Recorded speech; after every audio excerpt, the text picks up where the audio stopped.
Welcome to the Mindful Movement podcast. Today we have Manny LaCaruba on the show. Thank you, Manny, so much for being here. Good to be here. Yes, thank you for being here. We have Manny, who is a friend, a colleague, a longtime practitioner of Buddhism, in part that also includes his meditation practice. He's also a teacher of martial arts and yoga. And today he's talking with us specifically about his meditation practice and how people who might be new or curious about meditation can get started. Manny, thank you again for being here. Oh yeah, no, a pleasure. It's one of my favorite things to chat about. I believe that. I know that Yeah. from many of our chats together. And you've been practicing meditation for over 20 years. Can you just share with us a little bit about how you got into meditation and what that looks like for you, or what type of meditation you do? Yeah. So my first introduction to meditation was actually back in the 70s when I was a pup. And my parents were, I guess, transcendental meditation was sort of a thing then. And at the end of the 60s, early 70s, a lot of yogis were showing up on the late night TV shows of the day.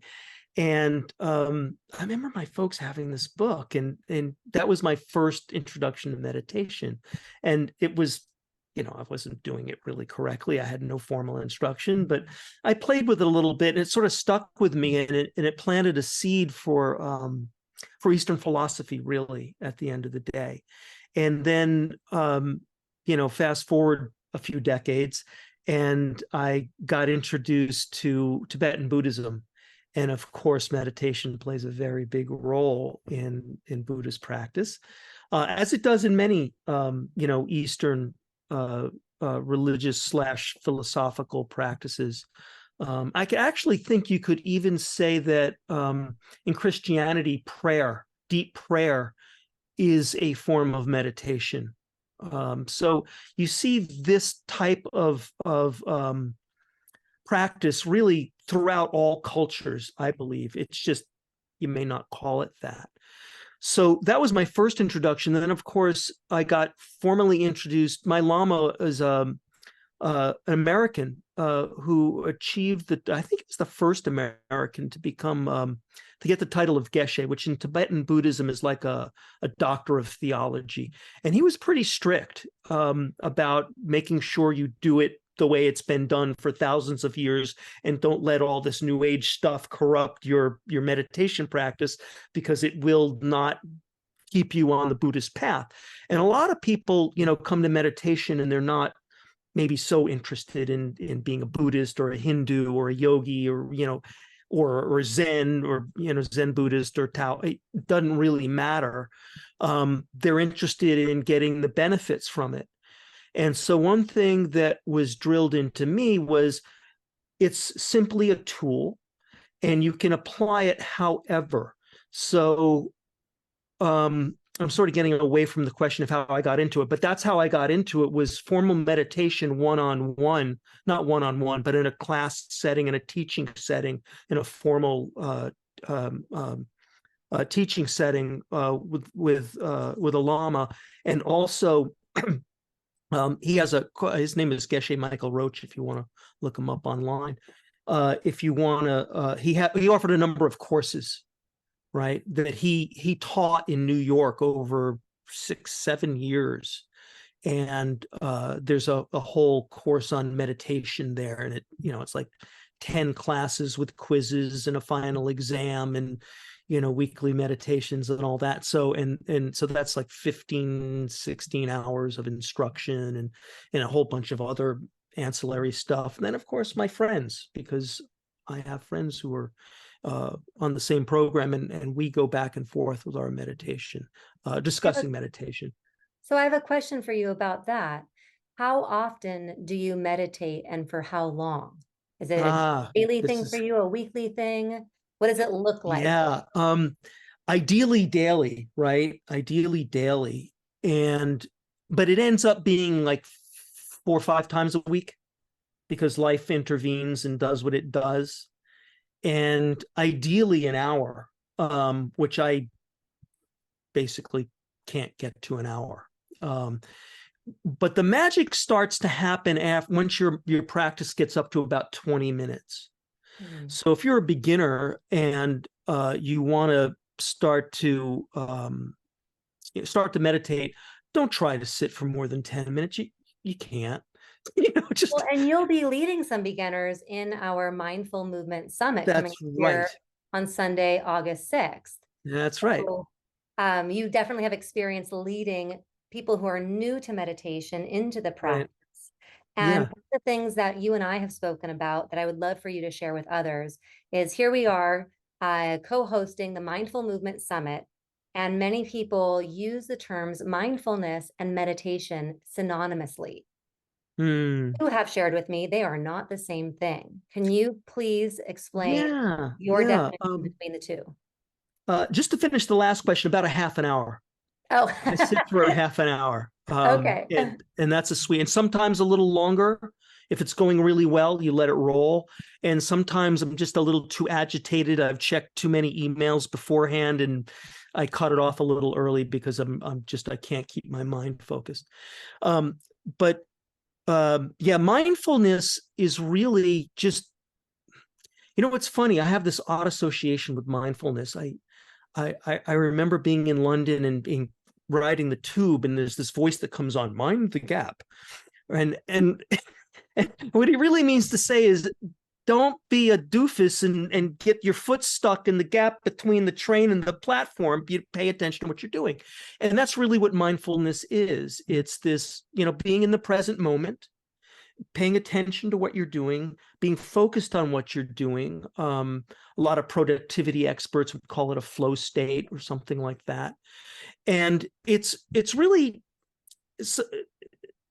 meditation is practice concentration. So when you're meditating correctly, properly, and I define it as practiced concentration. So I like to call it strength training for your mind.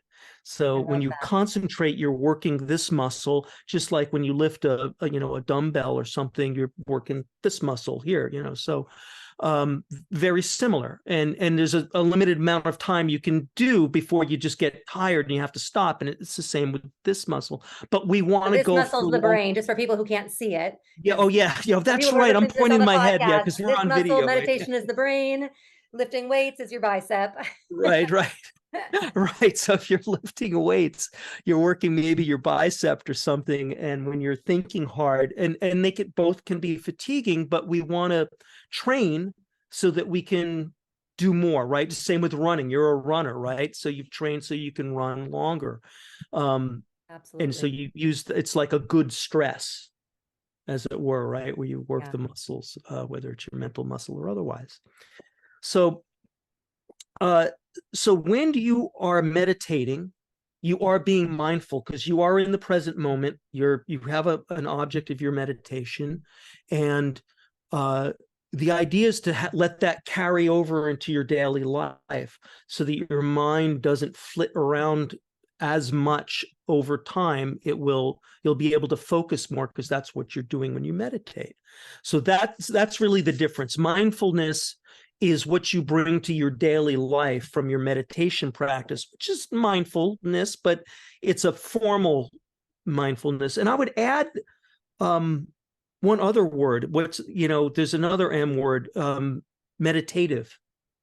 So there's a difference between a meditative practice, a meditation practice, and simply being mindful.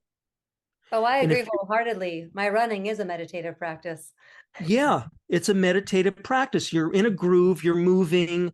You're not necessarily concentrating overly hard, but you're in a flow, and it's, provides a distraction, and maybe you can contemplate, some life event, boyfriends, girlfriends, whatever, while you're running, or, whatever. And that's a meditative practice. And a lot of what gets pitched as meditation is really meditative. You go to a YouTube video or something, and there's some drony music playing in the background, and somebody's guiding you through a walk in the woods or on the beach or some such thing. And there's nothing wrong with that. It can be very relaxing, and you need to relax, and that's fine. I suppose watching TV at night before bed just to unwind a little bit with a scotch or something, could be meditative, right? It's relaxing. You can contemplate a little bit. You can muse a little bit. That sounds very But different than meditation. it's very different than meditation. But there's this weird overlap that sometimes happens, and I would, I'm a stickler for for the way it was taught like thousands of years ago and has progressed, because it really works that way. And when you clearly define them like this, like I hope I'm defining them clearly, you can find a place for each of these in your daily life to, enrich yourself. So on the topic of meditation, I have learned that meditation can be a very powerful tool for stress reduction. Can you explain why it's such a powerful? Well, I would say that let's take a step back and say meditation is simply a tool, just like a hammer is a tool. Mm-hmm. And you could build a church with a hammer, or you could build a torture chamber with a hammer. And so if you meditate on how many horrible ways you can die, I'm pretty sure you're not going to reduce your stress. Valid. You know what I'm saying?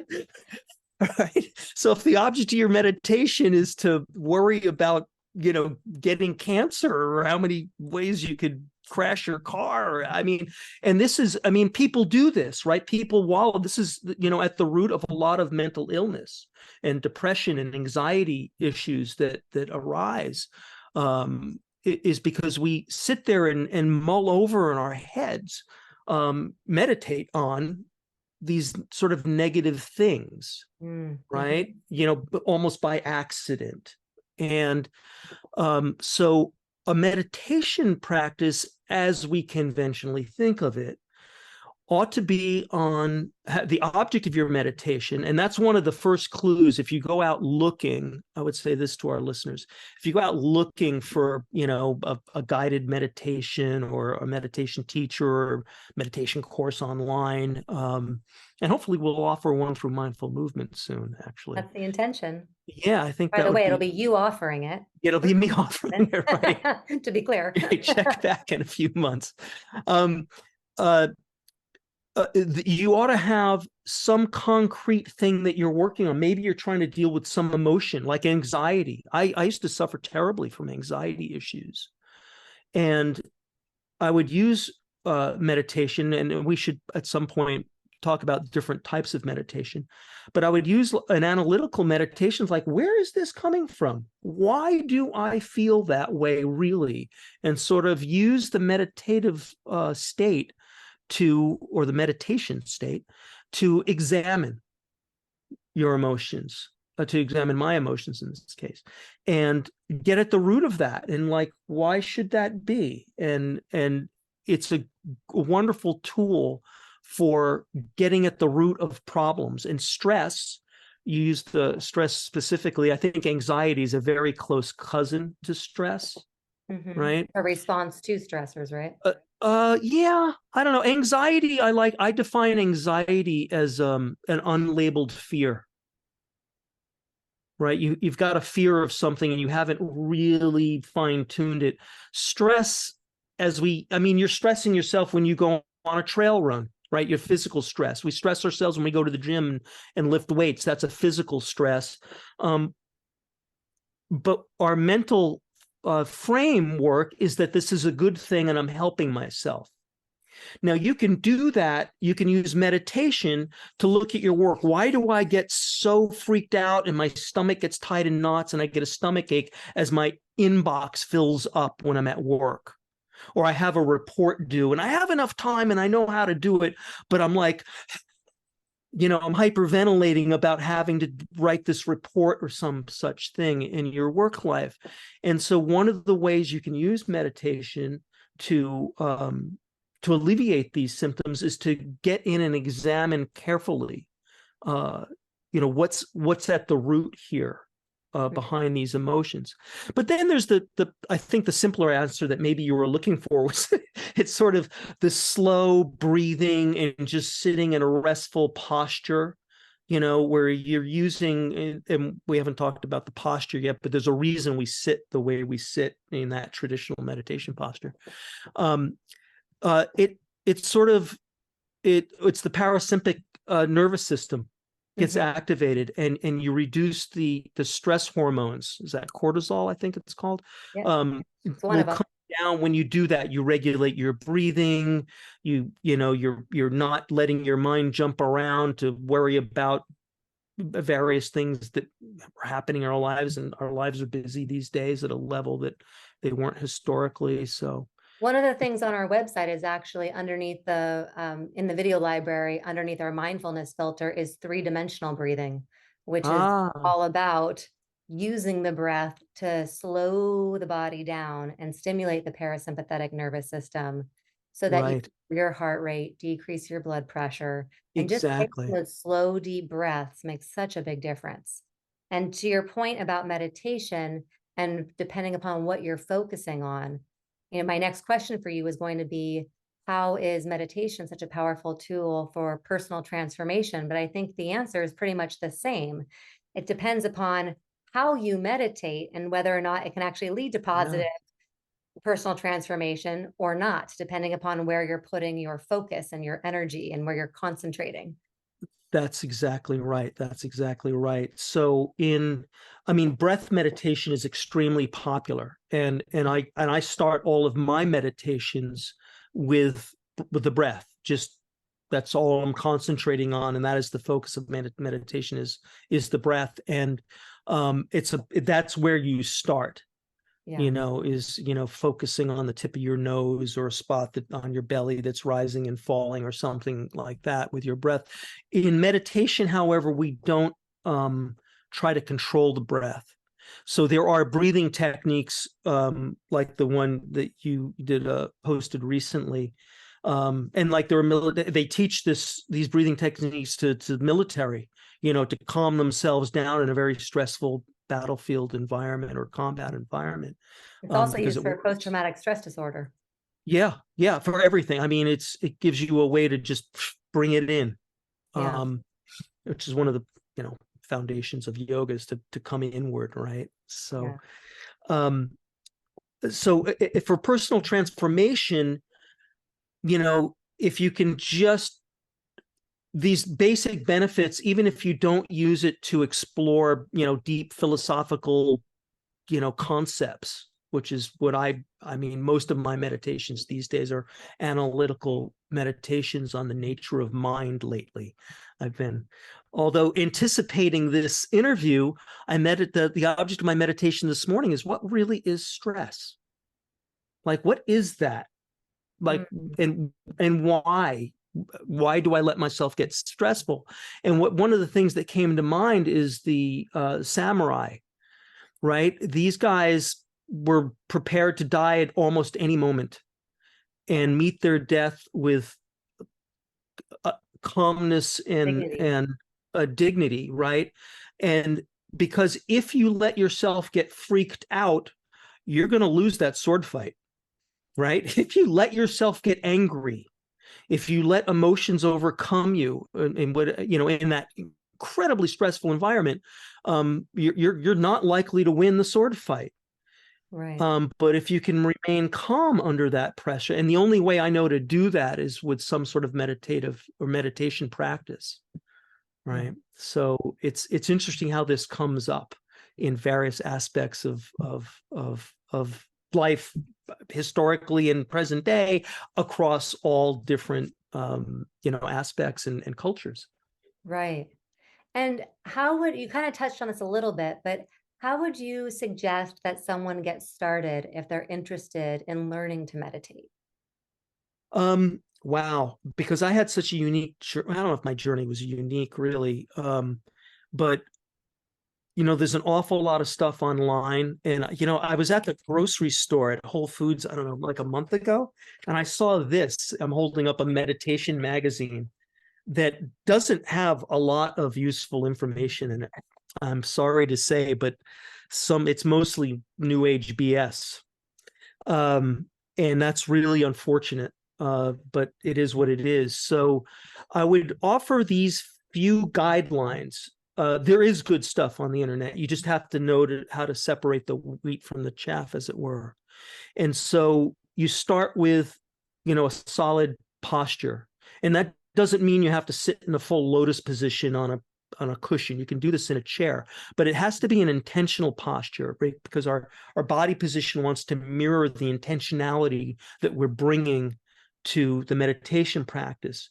And a formal meditation practice has some preliminaries, because you get ready, just like you get ready for a run or a sporting event, or, you stretch beforehand, you do your work, you rest right, you eat right. Same rules apply. If you have a fight with your significant other, I can assure you your meditation isn't going to go well. If you eat poorly, you're not going to meditate well. And so it becomes a way of, just like if you eat poorly and don't rest well and always are fighting with your significant other, you probably aren't going to feel like going on one of your runs, Naya, right?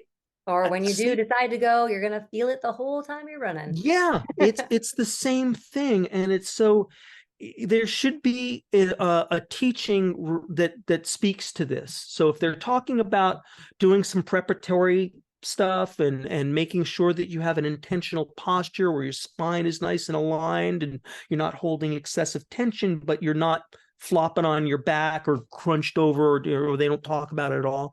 And then the other thing to look for is, what is the object of your meditation?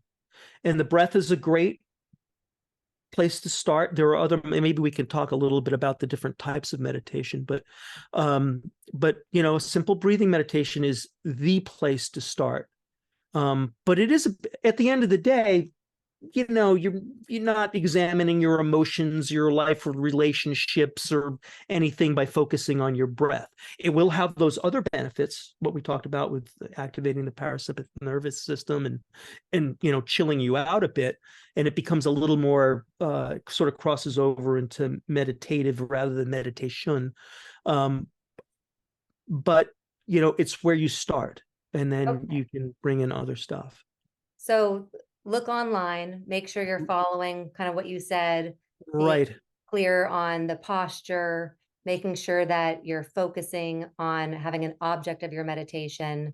I'm just kind of recapping what you said, because we're going to be closing out pretty soon. I want to make sure people get the bullet points of what you shared. And the bullet point, really, that can be summed up with meditation, as it has been historically taught, is practiced concentration. And if that's not what they're promoting, then move on, because you'll find, when it isn't. And you're very likely to find it in a Zen Buddhist or any of the Buddhist traditions, or Hindu traditions. You're likely to find good instruction from any authentic teacher in those traditions. And for folks who are local, you'll be teaching at the Mindful Movement Summit at Sukha Yoga on Sunday, August 6th from 1 to 5 p.m. And we have passes online at Mindful Movement Summit on the nayapilates.com website. So it would be wonderful if they could learn from you. And we'll also be posting more free videos on YouTube, and also putting them in our member library. Yeah, I look forward to building that out. Yeah, lots of opportunities to learn from you and explore kind of the practice of meditation. Manny, thank you so much for being on the podcast. I really appreciate your time and expertise. And I'm looking forward to being alongside you at the Mindful Movement Summit and learning. Yeah, it's gonna be a blast. I'm really looking forward. That time went by really fast. Once I get going. Yeah, I know. Sorry. I always put down the hammer. I know. I can go for a long time on these subjects. Well, it's super interesting. So thank you again. And yeah, sure. We'll talk again soon. All right. Bye, Naya. Thank you, everybody who joined us for our podcast. We'll see you again in the next episode. Until then, keep moving mindfully.